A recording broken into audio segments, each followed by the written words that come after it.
A'udzubillahi minasyaitonirrajim. Bismillahirrahmanirrahim. Alhamdulillahirabbil alamin wassalatu wassalamu ala asyrafil anbiya'i wal mursalin sayyidina Muhammad wa ala alihi wa ashabihi ajma'in. Asyhadu an la ilaha illallah wa asyhadu anna Muhammadar Rasulullah. Allahumma salli ala sayyidina Muhammad wa ala alihi wa ashabihi ajma'in. Amma ba'd. Hormat tuan-tuan yang dirahmati Allah sekalian, semoga kita berada di rahmati Allah, sentiasa dilindungi rahmati Allah. Dan pada hari ini yang lepas kita dah berkongsi ilmu tentang akikah, kurban ya. Alhamdulillah diberi kesempatan lagi kepada kita untuk berkongsi ilmu dalam ilmu akikah pula. Sepaling yang lepas kita kena faham korban tu apa, bagi pada siapa, cara akikah, cara nak sembelih ya, cara syarat-syarat dia, sunnah-sunnah dia, mana kita dah tahu. InsyaAllah perkara itu juga saya akan ulang-ulangi lagi. Baik, hari ini kita berkongsi tentang akikah pula. Akikah ni lain sikit, kaedah dia lebih kurang sama macam kurban tadi ya, yang lepas malam saya ngaji semalam kan. Semalam kan. Semalam Jumaat kan? Semalam lah, iyalah. Semalam. Boleh lah mana lah. Ya. Pada hari ni kita tentang belajar tentang akikah pula. Sebelum kita berkongsi ilmu, sama-sama kita membacakan surah Al-Fatihah dekat kepada pengarang kitab ni dan anak isteri kita, diri kita, saudara mara kita yang telah meninggal dunia, guru pada guru kita apa semua. Yang mana kita kenal, sedekahkan pada mereka, supaya amalan kita pada hari ini menjadi amalan yang terbaik di sisi Allah Subhanahu wa taala. Auzubillahi minasyaitonirrajim. Bismillahirrahmanirrahim. Alhamdulillahirabbil alamin arrahmanir rahim.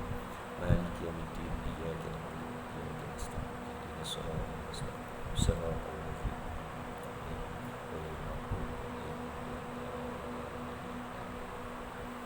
Alhamdulillah. Al-Qiqah ya, maknanya akikah.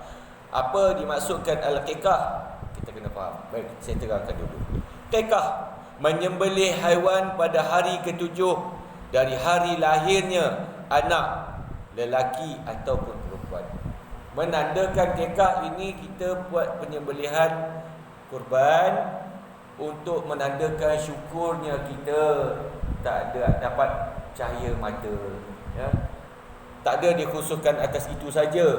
Bersyukur, menandakan kita syukur kepada Allah Subhanahu Wa Taala memberi nikmat rezeki kepada kita. Jangan pandang kepada duit saja. Rezeki yang kita ada, mata, hidung, mulut, panca indera kita ni, itu juga rezeki daripada Allah. Kesihatan juga rezeki kepada Allah. Jadi sama-sama kita buat al-qiqah. Ya. Sabda hukum qiqah adalah sunat bagi orang yang wajib menanggung belanja si anak. Dia tak boleh ya buat qiqah untuk bukan orang yang kita tanggung. Macam member ya, member saya nak buat qiqah untuk dia.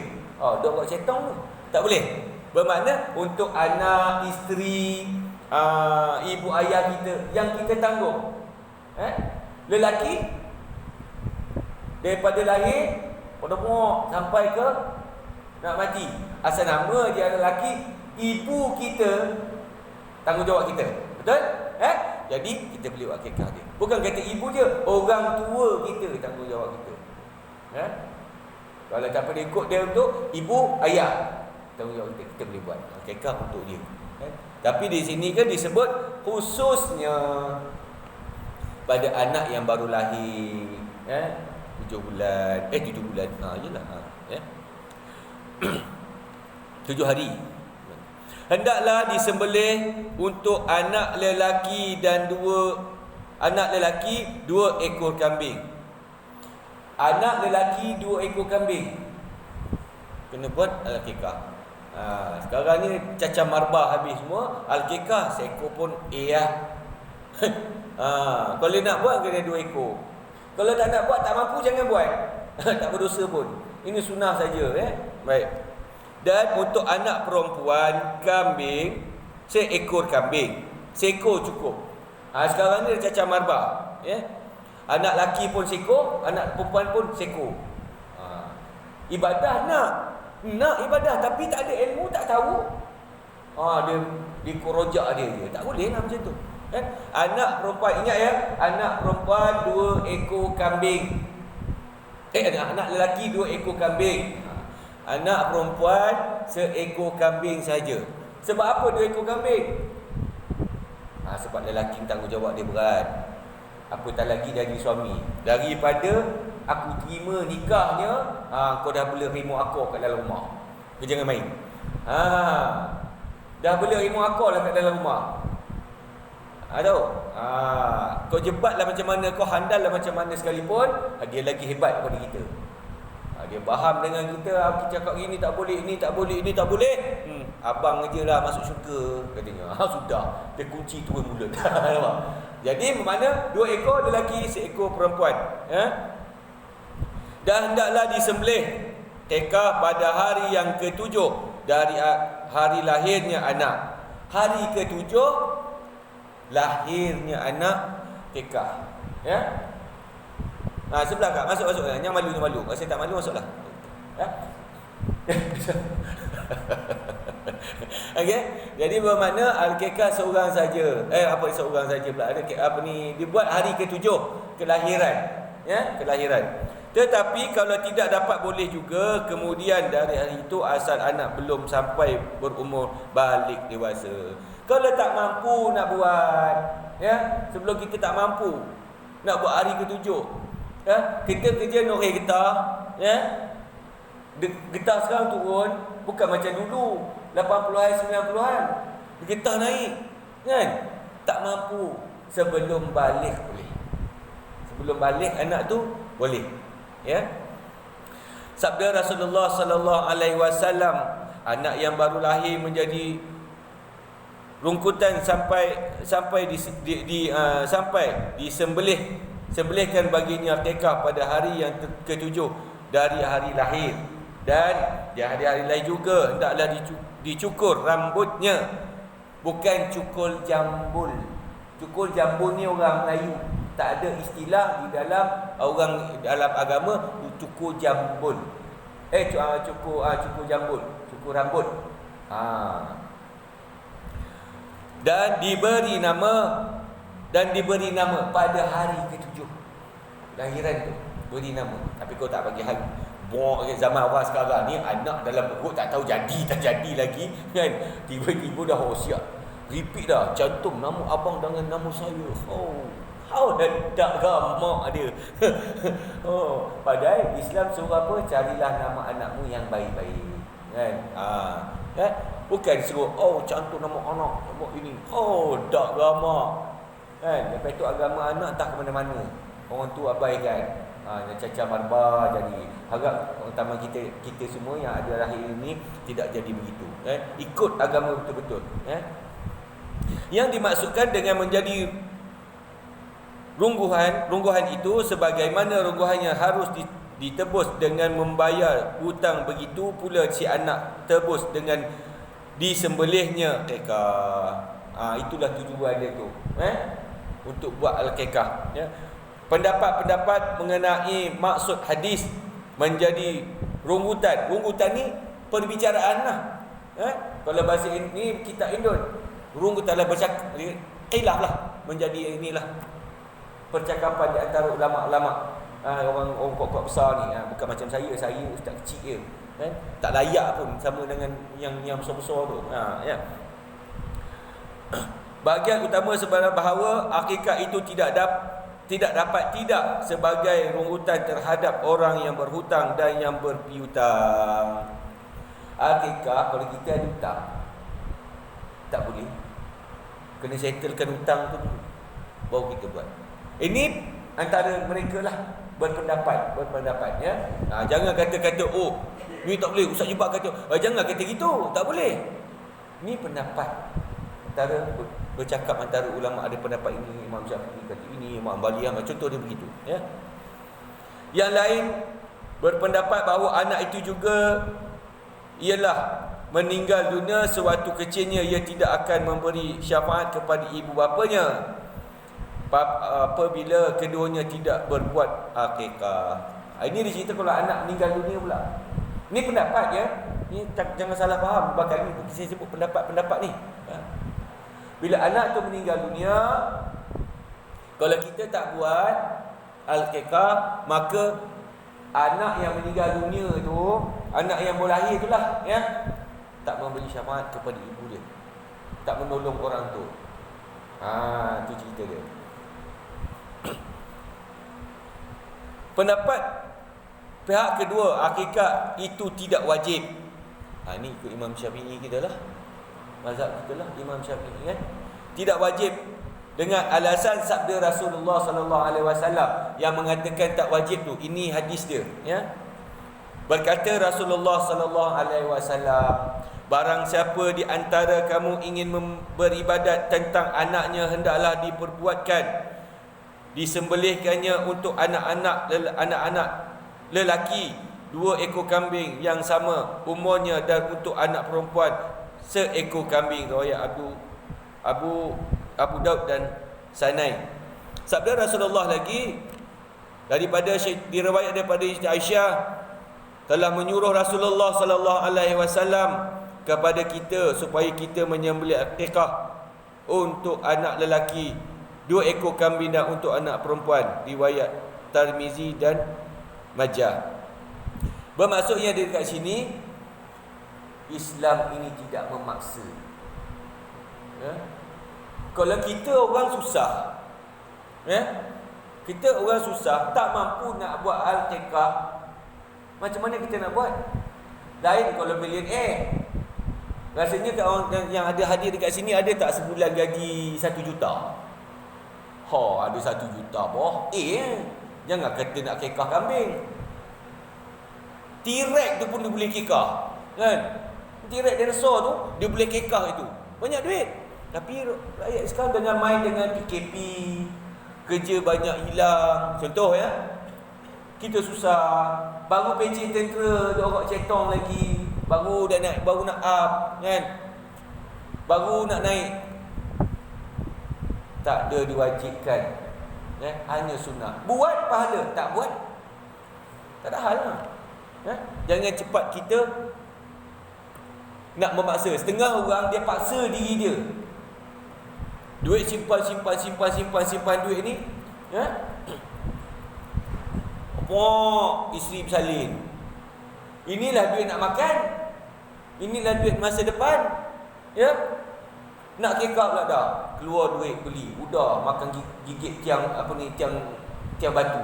Anak bini makan rumput. Jangan gitu, tak boleh.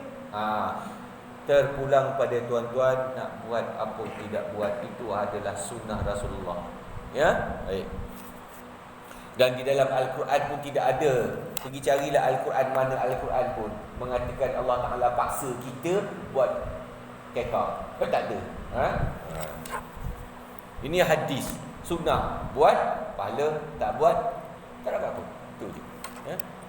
Binatang yang sah menjadi kekah sama dengan keadaan binatang yang sah untuk korban. Binatang yang boleh untuk kekah dan untuk korban samalah. Macam yang saya lepas cerita tadi tu, yang lepas mengenai tentang kekah kan? Sama aja, tak ada masalah kat situ ya? Tentang haiwannya pun lebih kurang sama je. Sama je Sehat, jangan ada cemping. Susah cemping apa? Cemping tempang, cacat lah, cacat, apa semua. Cukup syarat apa yang saya ceritakan dalam haiwan yang di dalam kurban tu ya? Kalau disembelih seekor saja untuk anak lelaki memadai. Dah nampak kelonggaran dia Tadi dia kata 2 ekor, sekarang seekor. Ini atas pendapat ulama-ulama ni. Jangan kita cepat terima, ni buat seekor, tak sah. Tombok muka dia. Akikah ni dia tak ada, bukan wajib.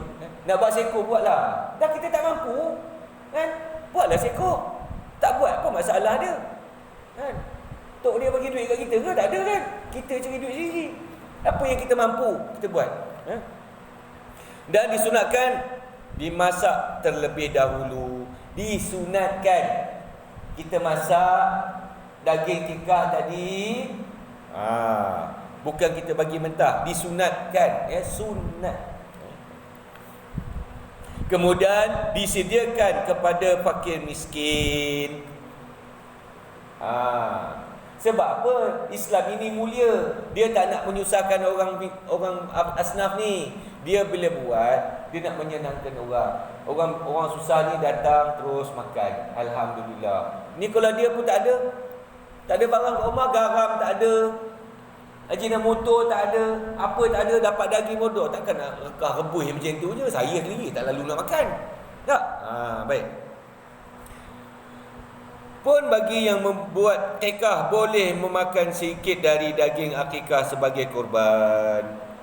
Orang yang buat akikah tu pun boleh ambil daging tu. Kalau akikah sunat bukan nazar. Nazar tak boleh.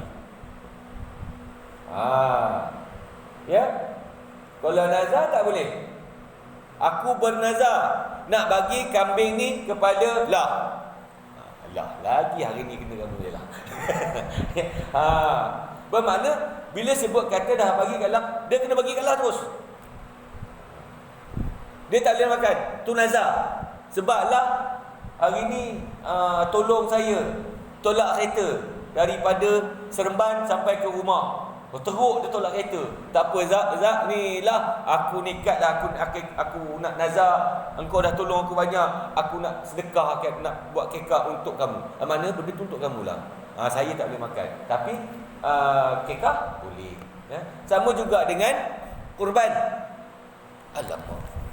Okey, bila tentang kurban pula, nak pahala besar, nak lebih baik pun ada, nak pahala sedikit pun ada, nak dapat pahala, tak ada dapat pahala langsung pun ada. Nampak? Ini cerita balik pada korban. Nak dapat pahala yang cantik, yang meletupnya. Tuan yang punya peserta korban, 1 lembu 7 orang. Betul? Semalam saya bagi tahu. Satu ekor kambing seorang. Dah disembelih, dah dipotong, dah dilapah, dah dilunyaikanlah haiwan tu. Dia seluk dengan tangan, dia angkat, apa yang ada lekat pada tangan, itulah dia punya. Dia teringin juga tu, kan? Aku dah tak ada duit ni, aku dah beli kambing, aku dah beli lembu, kan? Nak beli tak ada duit tadi. Teringin pula aku nak makan kambing ni, gemuk lain macam ke. Ini bukan kambing janda ni, kambing anak dara ni, ni. Dia lembut daging dia ni. Sap dia ambil pakai tangan, mengikut sunnah. Sebab baginda sallallahu alaihi wasallam, dia sembelih kurban, dia tak ambil ni apa semua, tak ada. Dia seluk, adalah berapalah dalam 2 kilo kot, ada kot. Ya, 2 kilo adalah kot, 2 kilo lebih macam tu ada. Itu sajalah yang dia makan dengan anak isteri dia. Anak isteri baginda. Yang kedua, kuranglah sikit pahalanya. Dah dipotong, dah ini, dah apa semua,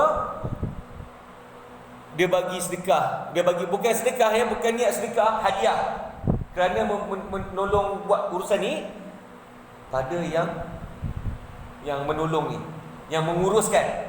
Sebab yang mengurus ni kita tahu, nampak pakai cempeng, ubah rabik, tapi dia mampu. Tapi kita nak hadiahkan dia. Jangan niat sedekah. Sedekah tak boleh. Niat hadiah pada dia, bagi. Kemudian selebihnya kita bagi pada asnaf. Yang pengagihnya pula, bila dah bagi-bagi, ada yang lebih, jangan kau simpan dalam peti ais rumah. Tak boleh. Pulangkan balik di masjid kalau ada orang tu. Kalau dah tak ada orang masjid, ada lebihnya, pulangkan pada pesertanya. Contoh, sialah. Yuk, kamu buat, ada tak? Kamu buat apa semua, Orang pula pun pergilah nak kena juga. Ya, pergilah ngantor. Ada lebih 2 plastik, 2 kilo plastik. Asnaf dah habis dah ni. Ya, kat taman kita dah habis asnaf. Contoh, ya. Mana nak aku serah? Nak masuk dalam peti ais rumah ke? Kan? Ataupun nak serah pada masjid ke? Nak serah kepada peserta? Mana serahlah balik kepada peserta. Yang serah balik pada dia. Yalah. Gitu. Ya. Baik. Sekadar itu sajalah perkongsian dalam ilmu fiqh. Baik. Dalam ilmu ilmu fiqh, lama lagi. Nak masuk tajuk baru ke? Sumpah dan nazar. Ini selalu jadi. Majlis ni selalu jadi. Kita kongsi sikit. Ni tak panjang cerita pun. Tahu tuan-tuan pun muak juga tengok muka asyik muka Ustaz Jebat je. Nyampah pun ada katanya. Kan? Bagilah muka awet ke ustazah ke kat depan je. Ni kan baru cerahnya mata. Iup dah orang kecil ni mata lah. Tak mata tu bata mancing. Kita hal-hal tajuk baru, hal-hal yang baik dilakukan sewaktu anak baru lahir. Anak yang baru lahir, apa perlu kita buat? Ya. Baik, yang pertama, hendaklah suapi dengan sesuatu yang manisan. Madu ke, kan? Kurma ke, itu sunnah. Aduh sakit. Okey, itu sunnah. Suap benda yang manisan. Kerana Rasulullah SAW pernah menyuapkan anak yang baru lahir dengan kurma. Tak ada kurma, madu pun boleh. Tak cukup duit nak beli madu, jangan ambil bermadu. Ya, ambil bermadu mati kita. Kan? Tak boleh ambil madu. Air gula. Air gula tu kan, colitkan sikit, letaklah dekat atas langit-langit. Kan? Semoga anak itu jadi orang yang beriman, orang yang sentiasa bertakwa kepada Allah. Kan? Kalau jangan kita buat benda yang bukan-bukan pula. Letak benda-benda yang tak sepatutnya. Disebut di sini adalah manisan, benda yang manis. Ya? Yang kedua, baik juga dibaca. Dia baca azan. Sebaik-baiknya, kalau tak azan, jangan kata tak azan pada anak tu berdosa. Tak berdosa. Sebab ini sunnah. Sebab apa? Biarlah lahirnya anak kita tu, ayat yang pertama didengar dekat telinga kalimah Allah. Azan ke, iqamat ke, buat. Jangan tak kerti langsung. Kan? Ayah rok kapak jenis Trojan, rambut macam tu. Kalau dia lalu kat binti tu nampak Trojan dia lalu. Orang tak nampak. Cicak jatuh terpacak. Kan? Buat anak, isteri perempuan bersalin, tak tahu nak azan. Punggah. Kalau orang macam tu, masa lahir dia jangan letakkan madu dekat atas langit dia masa dia lahir. Letak sepoket rezik letak atas kepala, dekat langit-langit tu. Sebab dia menentang Allah. Dekat melaungkan azan dekat telinga yang kanan dan dibacakan iqamat di dekat telinga sebelah kiri. Tapi banyak yang sekarang yang terjadi, perasan atau tidak, lahirnya anak tapi dia tak berdosa, ya. Jangan kata berdosa. Sebab dia tak tahu, tak belajar. Masjid dekat masjid Syariah Taman DCPD ni, Allahu Rabbi, kaya dengan ilmu. Dan benda ni pun dah tersebar dah dekat masjid-masjid lain, kaya dengan ilmu masjid kita ni. Sebab tak nak belajar, jadi bingung. Tak? Itu yang mula-mula tak nak datang semayang, tiba-tiba dia pakai plekat datang semayang tu. Azan di sebelah kiri. Sebanyaknya orang kata dia sampai dia azan Allahu Akbar, Allah, lepas tu dia letak bayi tu. Sebelah kanan dia azan, sebelah kiri dia tak qomat. Nampak? Nak ikut sunnah, ikut betul-betul. Sebelah kanan azan, sebelah kiri iqamat. Buat betul-betul, jangan main sangkut-sangkut macam tu je. Sabda Rasulullah sallallahu alaihi wasallam, sesungguhnya telah azan Rasulullah sallallahu alaihi wasallam pada telinga Husain cucu beliau ketika Husain baru dilahirkan oleh Fatimah. Riwayat Ahmad dan Tirmizi. Rasulullah azan pada cucu dia. Sabda Rasulullah lagi dari Husain bin Ali, cucu beliau, Rasulullah sallallahu alaihi wasallam telah berkata, Rasulullah sallallahu alaihi wasallam, barang siapa yang lahir anaknya kemudian diazan kepada telinganya yang kanan dan iqamat sebelah kirinya, nescaya selamatlah anak itu daripada jin dan penyakit. Dikeluarkan oleh Ibnu Sunni. Ini kita kena pegang hadis, bukan komik, hadis. Azan sebelah kanan, qamat sebelah kiri. Yakin hadis yang dikatakan selamat anak ini daripada jin. Sebab banyak yang jadi jin sekarang ni sebab azan saja sebelah kanan, qamat kiri tak ada. Tu dia cerita dia. Yang terasa nasib lah kau. Itu cerita dia. Tapi jangan kata tak berdosa ya. Ini sunnah Rasulullah sallallahu alaihi wasallam, ya.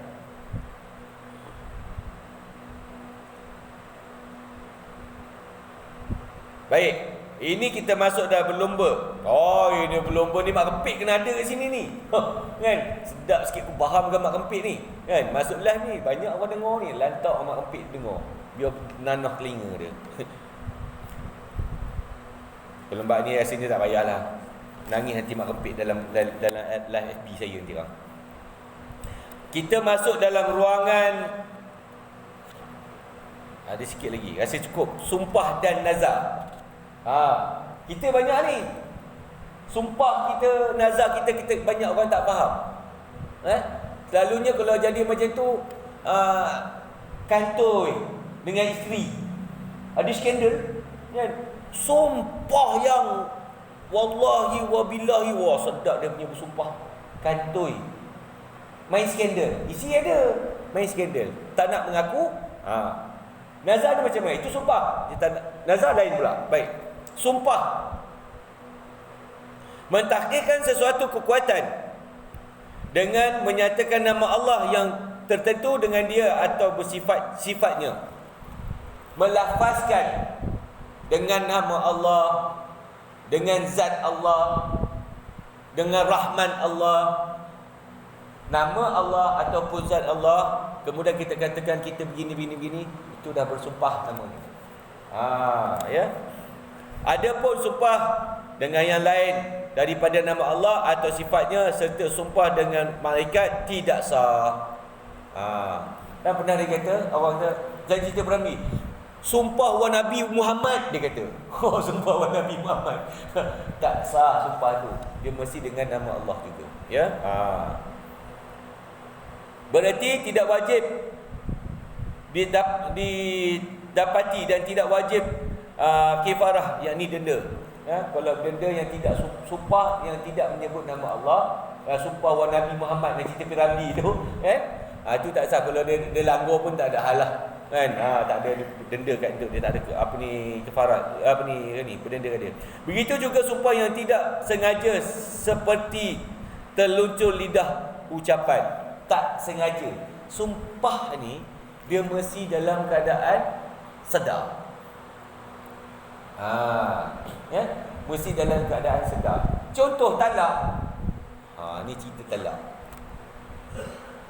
Mat pet seorang ni tengah steam ni, bola pet cocok ni. Sap, dia tak cucuk sini, dia cucuk ni. Cok. Steam. Balik rumah beras tak ada. Bini pun naik hantu. Bini pun jadi steam, lagi steam pada dia. Dia tengah tak betul.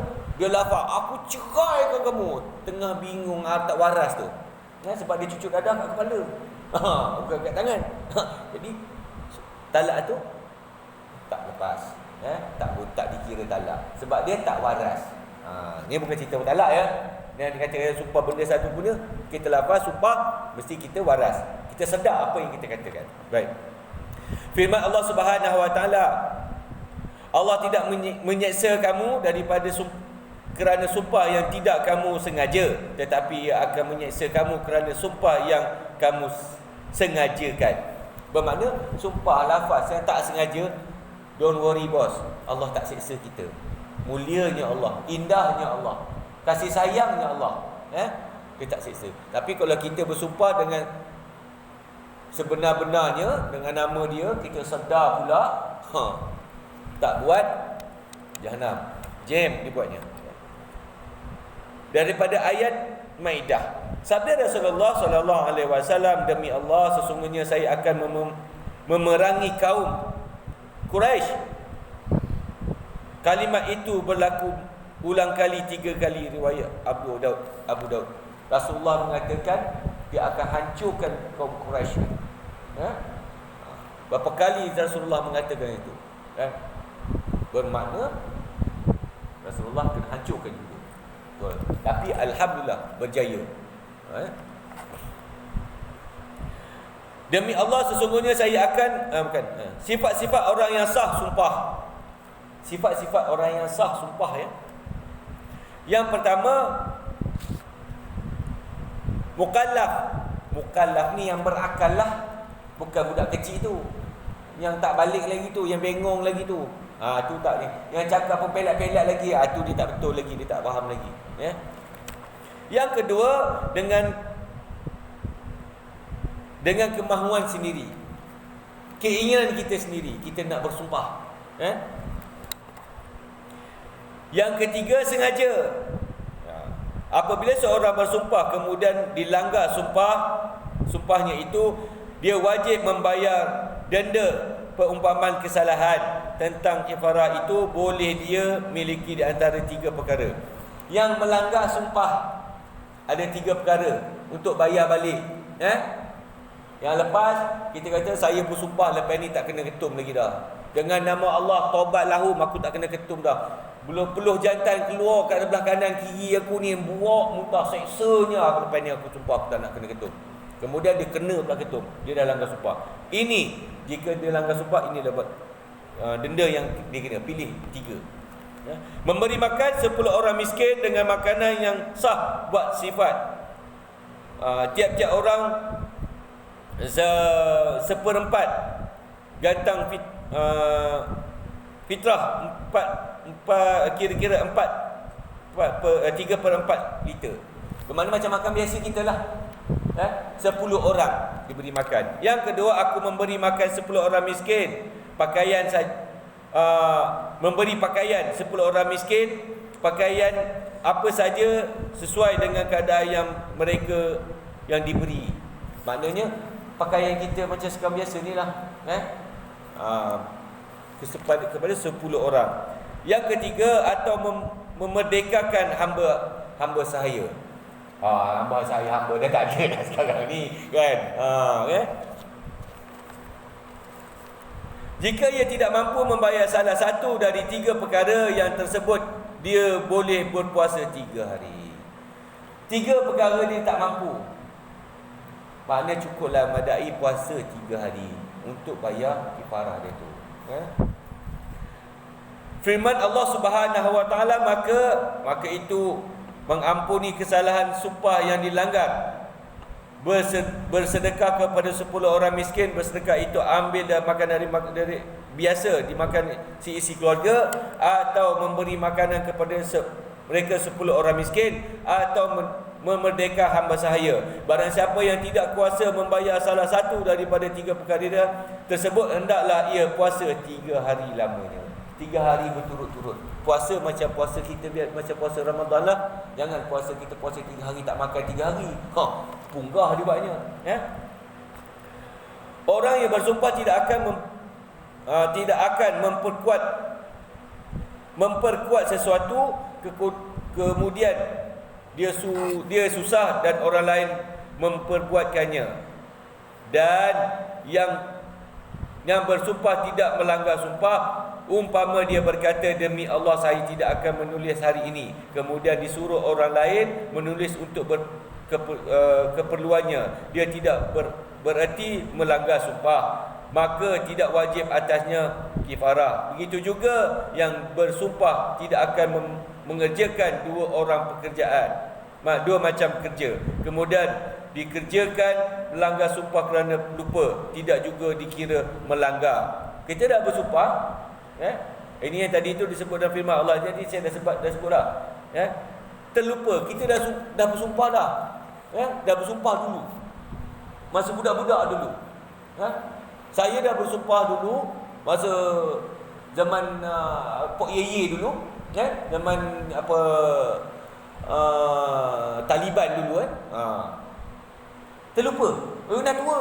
Dulu tengah jebon. Ni sekarang dah tak jebon lagi dah. Sumpah dulu lupa. Benar-benar kita lupa. Jadi itu dimaafkan. Orang yang bersumpah akan menyedekahkan hartanya, dia harus memiliki antara sedekah atau membayar kifarah. Kalau orang yang sedar, maka dia kenalah bayar. Kena teringat, oi dulu aku ada bersumpah begini. Oh, dulu aku jebon. Sekarang tak jebon lagi. Makna bila dia ingat, dia kena buat. Dia tak mampu, dia kena puasa 3 hari. 3 perkara tu. Bernazar pula. Nazar ni lain pula. Nazar janji tentang kebaikan yang asalnya tidak wajib menurut syarak. Sesudah dinazar lalu menjadi wajib. Nazar ni tak digalakkan untuk dalam Islam. Tapi bila dah bernazar jadi wajib. Hukum dia wajib, kena buat. Aku bernazar, lepas ni aku nak menikah lain, nak menikah satu lagi. Orang lelaki, orang perempuan pun perang tombak nak kejar lah. Tak apa hati. Tapi kau dah bernazar, benda yang baik. Menikah satu lagi, itu sunnah Rasulullah. Benda yang baik, bukan benda yang buruk. Mata kita je yang nampak benda tu buruk. Sebab apa? Banyak lagi hanyut dalam hal-hal begitu. Dah bernazar nak nikah satu lagi, kena nikah satu lagi, wajib. Sikit je lagi. Firman Allah Subhanahu Wa Taala, mereka yang menyempurnakan nazar, mereka yang menyempurnakan nazarnya. Bermakna kena sempurnakanlah nazarnya. Dan yang terakhir, firman Allah Subhanahu Wa Taala, barang siapa bernazar akan mentaati Allah, mengerjakannya, hendaklah dia bekerja. Maksudnya nazar ini hanya niat yang baik saja. Jangan nazar malam ni aku bernazar aku nak menyamun. Tak boleh. Itu bukan nazar, itu nak bunuh diri sendiri. Hanya yang baik saja. Contoh nikah 2 tu baik, sunnah. 2, 3, 4 sunnah. Dah bernazar, kena buat. Menyamun tak baik. Itu bukan kira nazar, itu nak bunuh diri nama tu. Jadi fahamlah. Dah masuk ke nazar dah tadi dengan sumpah, dah masuk tajuk yang baru tadi nazar ni ada 2 jenis. Tapi itu rasanya tak payahlah, kan? Cukuplah membedai yang apa saya katakan lagi. Iaitu saya harap apa yang saya sampaikan pada hari ini menjadi manfaat yang baik, menjadi ilmu yang baik kepada diri kita, kepada orang taman yang dengar, kan? Yang tak nak dengar pun nak buat macam mana, kan? Allahu Rabbi, hancur juga kitab aku ni. Semoga apa yang kita lakukan dirahmati Allah, diberkati Allah, kan? Sebab kita solat ni pun kita belum tentu lagi Allah Taala terima, kan? Amalan-amalan lain dan topak-topak kita ni, kita nak masuk syurga pun sebab rahmat Allah je. Nak kata kita, saya ustaz besar tinggi, orang panggil ustaz tinggi atas gunung pun tak layak masuk syurga Allah ni. Kan?